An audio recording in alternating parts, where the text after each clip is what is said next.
bumps in the road of the US and Chinese economies, the two largest in the world, hint at fragility ahead perhaps for the global outlook. By contrast, we have a deal shaping up in Iran over its nuclear program that could bring that important economy back into the global business fold.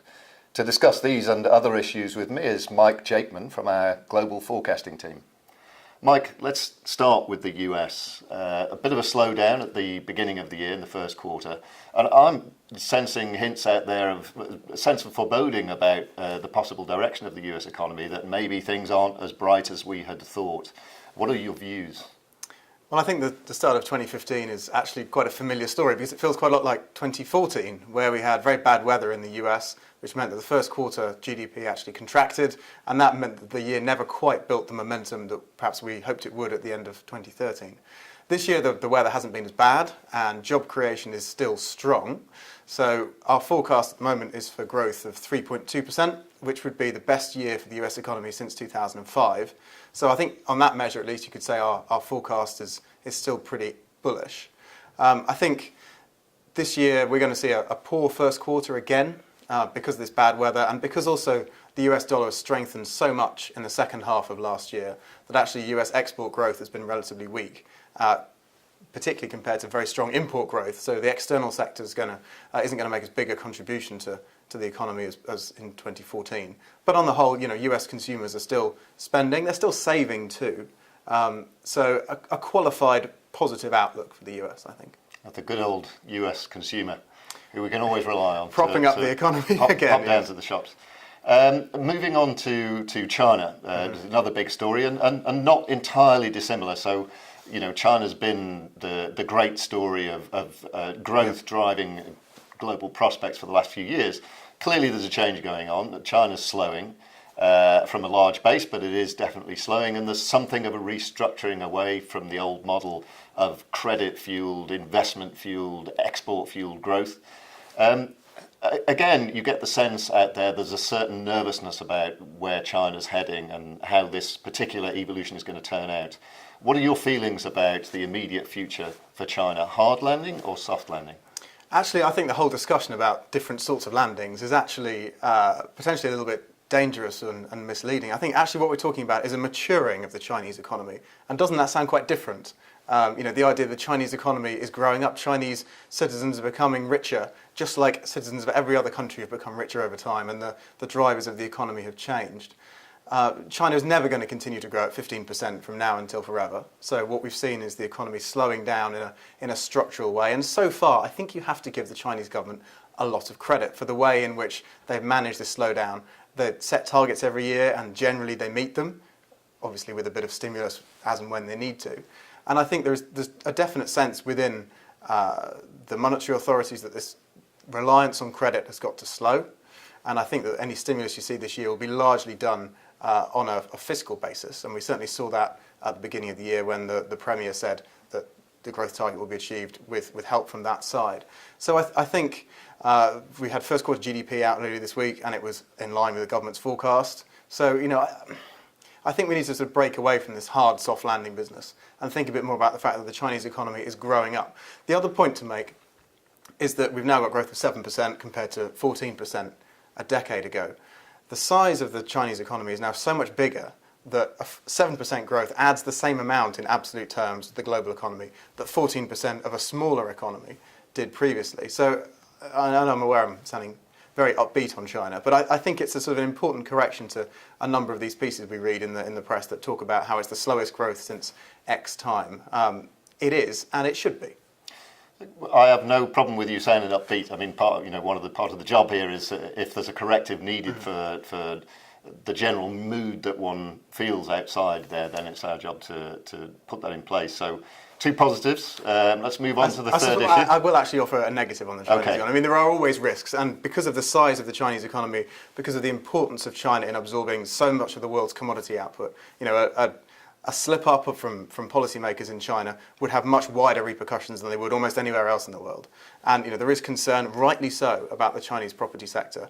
And certainly one of the main drivers of the slowdown at the moment is the fact that the construction sector is performing poorly because that property market is oversupplied. So that's definitely the one part of the Chinese economy we should be most concerned about. Okay, there are always risks. Always. Moving on to the next topic, I wanted to just touch briefly on Iran. It's been a big story for a long time. It feels as if it's going to carry on being a big story over the next few years, but for different reasons. The beginnings of a deal which was reached earlier this month, and we're hoping that we're heading towards a definitive deal in June. Let's assume for the moment that that does happen. It may not, but let's assume that it does.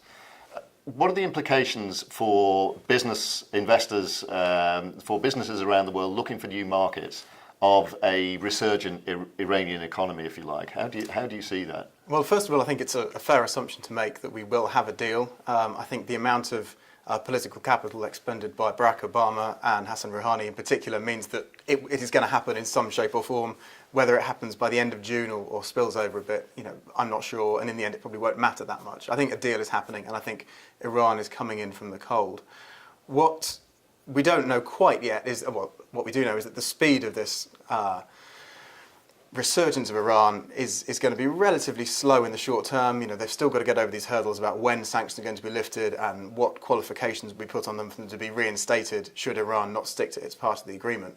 But we have made an important change to our forecast for Iran, and we now expect that in 2015 to 19, which is our forecast period, we're going to see average growth of about 5%.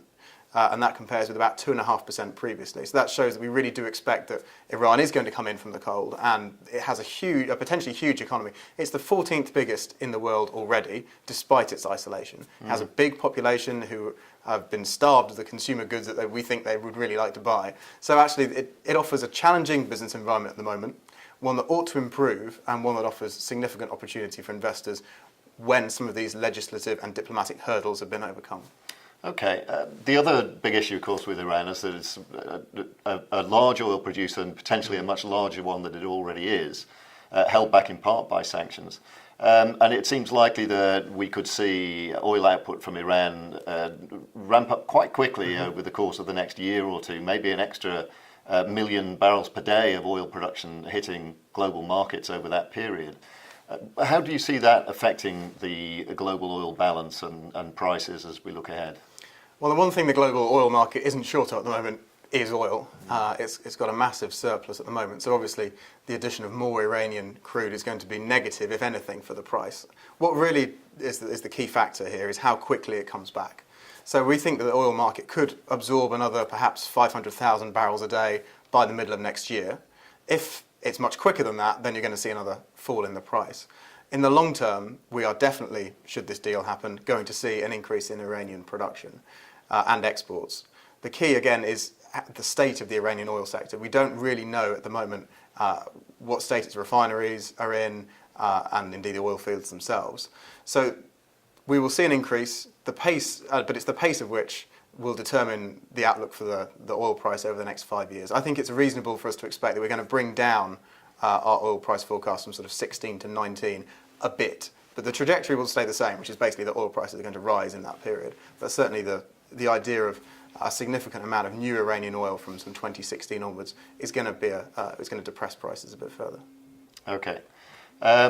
Very briefly, I'd like to move on to the last issue that I want to cover, and that is, and I mean briefly, we're in London after all. When we next sit down, there will have been an election. It will be done and dusted. And at this stage, interesting, for the first time in my lifetime, as far as I can remember, we really don't know just these few weeks before the election how it's going to turn out. Things are very, very close across the board.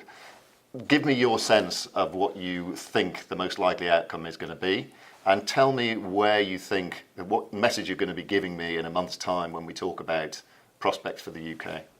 Well, actually, I'm going to disagree with you and say that the outcome is not going to be done and dusted when we talk next month. There is not going to be a majority party. I think that's a fairly safe assumption.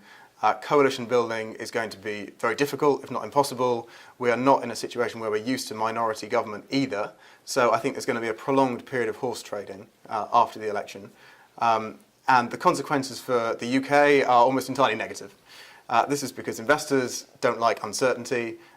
We can expect some weakness in the pound, for example, if there is no clear path to a sustainable government after the election. We could be back at the polls in another 6 months or another year if no coherent government is formed. And I think there is a huge risk of that. There's been nothing in this election campaign so far that suggests that outlook is going to change. We started off suggesting we were going to get the Conservatives as the largest party, but without a majority.